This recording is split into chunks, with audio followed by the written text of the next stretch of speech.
Welcome to episode 15 of Everything Sports with Aman. I'm your host, Aman Carney, and I talk about the hottest topics in sports over the course of the past week. And today, there's just going to be two main topics. We're going to talk about Aaron Rodgers wanting out of Green Bay finally. That's a great decision on his part. And then we're just going to talk about the NFL draft, the best people who got drafted, reaches, and great pickups for each team. And then we're going to do fantasy minute for both baseball and basketball. So let's get started. We'll start with the fantasy minutes first. I know this episode is gonna be a different organization and how it's set up, but this just for this week because clearly NFL draft and Aaron Rodgers the biggest news in the entire week. And so, fantasy minute, we're going to start off with basketball, where I talk about the five best players you should add to your fantasy team. And I know, at least in my league, it's fantasy playoffs. Pretty sure it's the same for your league. So, if you guys want to win the playoffs, then this is what you should be listening to. So now, without further ado, we got Kendrick Nunn, point guard, shooting guard for Miami, 44% rostered. His roster percentage is going up now that Oladipo is out indefinitely, but he's been a top 40 player. Like over the last four games, like 34 and a half minutes, 20 and a half points. Like get him.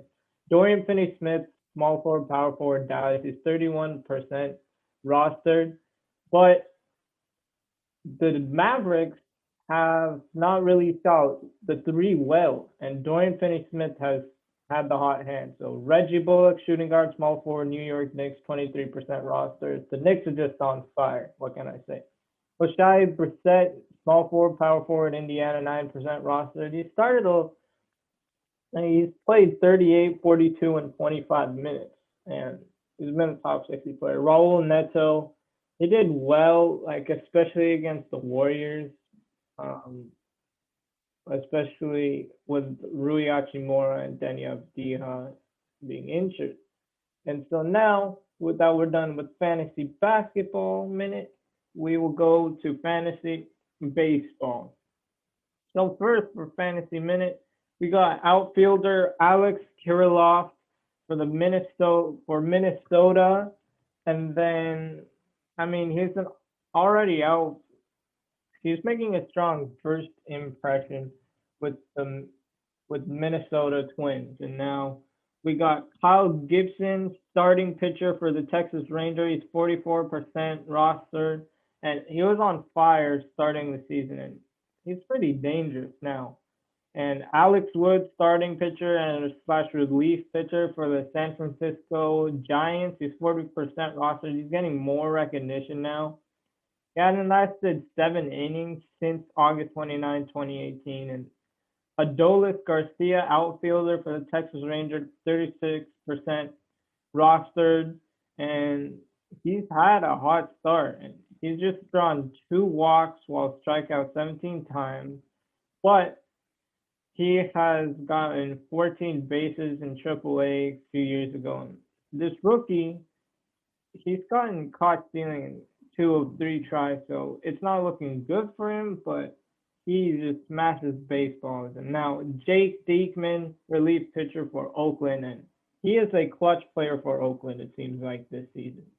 And I know it's a bit longer fantasy minutes, wasn't really a minute, but since we got only 2 topics for this episode, it's fine. So now let's start with Aaron Rodgers requesting a trade from Green Bay. He's told people within the organization that he doesn't want to return. And I don't know what these general managers of the Packers and Texans are doing with their quarterbacks. They request a trade. You trade them.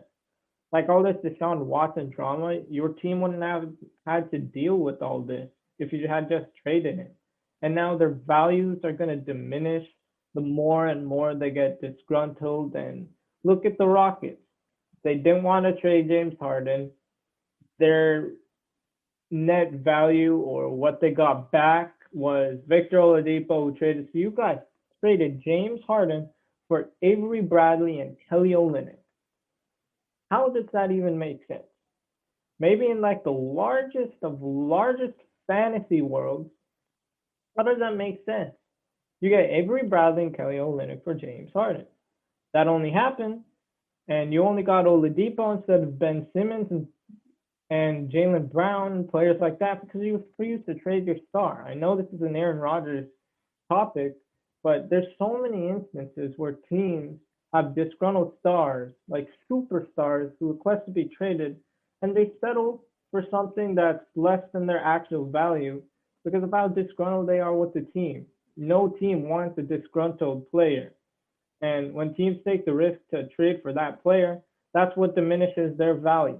And so Aaron Rodgers, he thought he was going to, like, 2 nights ago, he thought he was going to San Francisco was a done deal, right? And then he'd rather go to the Niners, Raiders, Broncos, Green Bay. I don't know what they are doing. Yesterday was their shot, man. The trade for that third pick, Niners and Jimmy Garoppolo, you could have gotten like Kyle Pitts or receiver to still get a weapon and still compete with Jimmy Garoppolo. Like, Jimmy Garoppolo is not a bad quarterback. If you guys didn't forget, he was 7 minutes away from winning the Super Bowl. And as much as Niners fans want to say that, Trig, he was 7 minutes away from a Super Bowl win. And then last year, he was just injured. Jimmy Garoppolo's thing is he's not that healthy throughout the season. Like, he's played 6 games last year. Health is a big issue with him. And the Packers take that risk. You already drafted Jordan Love. He's learned from Aaron Rodgers for 1 year. Like, think about it. Aaron Rodgers won MVP, the best year of his career, and Jordan Love learned from him. So now you're going to get another veteran quarterback in Jimmy Garoppolo. Jordan Love can learn from him more. And if Jimmy Garoppolo gets hurt, Jordan Love is right there and ready to play for week 1 or whenever Garoppolo gets injured. I don't want to say whenever. That sounds like he is going to get injured. But if he gets injured, Jordan Love will be ready because he's learned from Aaron Rodgers and Jimmy Garoppolo. Those are 2 great veteran QBs. I'd say Jimmy Garoppolo is a good QB. I don't say he's an elite QB, and then obviously Rodgers is like the top of the top QB. So when you're learning from that, it's almost impossible that you can't grow or can't learn anything from players like that. The Packers, they can still compete. Jimmy Garoppolo had rookie receivers. Emmanuel Sanders was great for them for half the season, but Garoppolo, he'll have a star receiver in Davante Adams, and now Aaron Rodgers had told some of his teammates that he doesn't want to return. So he's making it known. He's making it known to the organization, and these organizations have to stop telling their superstars that they're not going to trade him, and stop telling the media that he's our quarterback, he's our guy that's going to lead us to a championship. You keep saying that, but doing nothing, absolutely nothing to get him. And now let's see, what do? They traded up to draft a quarterback in Jordan Love. Why? Why, man? Why would you do that? Why would you do that? You keep saying that Aaron Rodgers is your guy and he makes you compete for a championship. That is right. He makes you compete for a championship. But when you're doing nothing to help, how is he supposed to lead the team? How is he supposed to do that if he doesn't have any weapons other than Robert Tonyan, who broke out this past season, and Davante Adams? They moved up. Brandon Ayuk, he was drafted with the 25th pick, and Jordan Love was drafted with the 26th pick. He easily could have traded up 1 more pick to get Brandon Ayuk. And you just saw, at least for me, that was the cleanest hurdle, one of the best hurdles I've ever seen in NFL history against those Philadelphia Eagles. Brandon Ayuk, Davante Adams, that development amongst those receivers, Like, come on. If you had Ayuk, that's your touchdown that you missed in the NFC Championship against the Tampa Bay Buccaneers. Like you see it with Breeze and or you saw it with Michael Thomas and Drew Brees. Michael Thomas had so many receptions. You can't keep throwing to him because soon teams are gonna plan their defense around just guarding that one receiver. And then once that receiver is bottled up, it's kind of hard to pass to other guys. Like Aaron Rodgers still does that well, but too much is too much, man. Aaron Rodgers has been carrying Green Bay for so long. He's only had Devontae Adams to throw to and Robert Tonyan, and you re-signed Aaron Jones too. Like all you needed was a receiver. All you needed was a receiver, and I'm pretty sure Green Bay would have won a Super Bowl if they drafted a receiver instead of Jordan Love. I get you're trying to prepare for the future, but you should have re-signed Aaron Rodgers, not drafted a quarterback yet. I guarantee you, the next 5, 6 years, however long Aaron Rodgers is gonna play for, in one of those drafts, there's gonna be a franchise quarterback waiting for you, and that's the time you try and trade up if your pick isn't that high, or stay at your pick if your pick is still high, and you can draft your franchise quarterback, but only do that the last 2 years of Aaron Rodgers because when you already learn from Aaron Rodgers for 1 year, that's enough, man. That's enough. You saw with Alex Smith and Patrick Mahomes. This is what it's seeming like, but you've seen like rookie quarterbacks flourish under the leadership of superstar quarterbacks. And I get this is what they did with Jordan Love, but this was not the move. You're preparing for the future way too early. And because of that, and because of why would you tell Rodgers to restructure the contract? Why should he do that? He's given the organization everything. He deserves a contract extension. He deserves to be traded. Why would you do that? You shouldn't have drafted a quarterback. So many time and time and again, I keep saying that. You draft a receiver, you win the NFC Championship, and you win the Super Bowl. Brandon Ayuk would be perfect, or would have been perfect on the Packers. Now the Niners have him, but man, what are the Green Bay Packers doing? Like messed up a superstar quarterback, had him all, had him the past, like he was past 15 years, I don't know. Let's see, when Aaron Rodgers was drafted in 2005. You've had him for the past, yeah, 15 years, 15, 16 years, and you're still disrespecting him. How is that fair to Aaron Rodgers? It's not fair at all. Jordan Love has learned the ways. He's learned everything that Rodgers has given him. And now Rodgers wants to compete, doesn't feel like he can compete with the Green Bay Packers. So when a player does this much for your franchise, you have to listen to him. You can't keep disrespecting them like this. And now we go to the NFL draft. What a draft that was.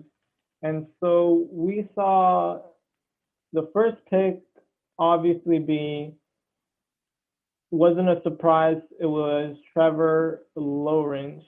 It was Trevor. It was Trevor Lawrence. That wasn't a surprise at all. That wasn't a surprise at all. And then we go Zach Wilson to the Jets. We get that round round round one. Um, and then for the third pick, Trey Lance to the San Francisco 49ers. It was great. Like, I don't know what on that press conference, I think it was Monday or something, or Sunday or Monday, where Kyle Shanahan was like, I can't guarantee anyone is going to be alive on Sunday. I don't know what that meant. No one knew what that meant. My brother certainly thought, like, go shoot Mac Jones. You do not trade up to number 3 for Mac Jones. And it was so funny, man. Kyle Shanahan and John Lynch, they were like the only two people that knew who they were drafting. They said they wanted a quarterback that throws like Drew Brees, which is Trey Lance, and runs like I wouldn't say Lamar. I don't want to say Trey Lance runs like Lamar Jackson, but he runs. He's great. great pick for them, and definitely better than Mac Jones because you did not trade that draft capital just to get Mac Jones. And the reason why we're commending the Patriots on getting Mac Jones at number 15 was that was a respectable pick for the Patriots. They did not pick 15 like it was the Vikings at number, or no, the Jets traded up. They had gotten Zach Wilson, and then you had the Patriots, Cardinals, Raiders, Dolphins, Washington football team, and New York Giants who traded down with the Bears. You clearly, Mac Jones was going to be drafted there, but that pick 15 through 20 range, that middle of the first round, is a perfect spot for Mac Jones. And Belichick has said Newman will be the QB, and this is another veteran and rookie quarterback relationship that you could learn a lot from. But I feel like Kaepernick, Michael Vick, and Cam Newton, these were the quarterbacks that paved the way for quarterbacks being allowed to run as much as Lamar Jackson is. And I don't think you have running quarterbacks without Michael Vick, Colin Kaepernick, and Cam Newton. But now, Bears traded up to pick 11 to get Justin Fields and thought they were going for a receiver or something like that. I don't know. Like why they Justin Fields might be better than Andy Dalton.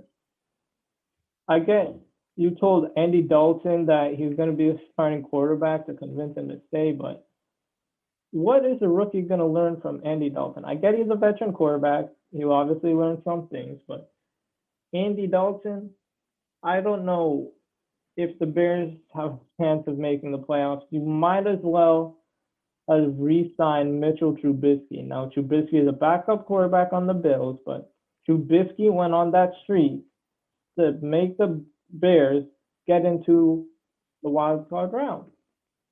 So I don't know how you think Andy Dalton's better than Mitchell Trubisky. Honestly, now I think about it, I can see it going both ways, but I'd take Trubisky over Andy Dalton.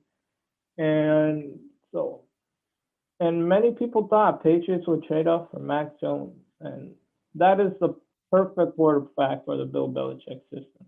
And they signed tons of weapons. Like Patriots could be a dangerous team, man. And now number 10 number 10 in round one, Devontae Smith goes to the Philadelphia Eagles. Pick number 10. Eagles traded up from 12 to 10, and Cowboys went from 10 to 12. Great pick for the Eagles, giving Jalen Hurts weapons. That's exactly the right move for the Philadelphia franchise. Devontae Smith is a Heisman winner. He was drafted the third receiver drafted because Jamar Chase went to the Bengals and to reunite with Joe Burrow. And then Jalen Waddle went to Miami Dolphins. Dolphins drafting a receiver, that's a great move. And the Bengals drafting Jamar Chase, that's a great move as well. But giving Jalen Hurts a weapon, Hurts and Smith can develop that chemistry, that relationship. We don't know what's going to happen with Zach Ertz. He might be traded soon. We don't know, but you can build that chemistry and you can build those relationships. They will grow together, and who knows? The Eagles might be back in the Super Bowl in the next 3 to 5 years, or maybe the next 2 to 3 years, with the combo of Jalen Hurts and Devontae Smith. And who's the third receiver drafted because of his height? When has his height ever been a question, or when has size ever been a question, man? I don't know why. Like Russell Wilson, isn't he a short quarterback? Look at what he's doing. Like size really doesn't matter. It should be like your strength, the way you catch the ball. I don't know why size. I get why size matters, but that holds too much weight when you're comparing prospects. That's what I don't like. But Devontae Smith, I feel like he's the best receiver. The receivers that got drafted over him, they're great receivers too, but I have more faith in Devontae Smith than Shamar Chase and Jalen Waddle. And with that, thanks for tuning in to episode 15. And I know it was only two topics for today, but thanks for staying till the end. Tune in next Friday for the Normal Everything Sports with Aman episode 16. Hope you have a great week.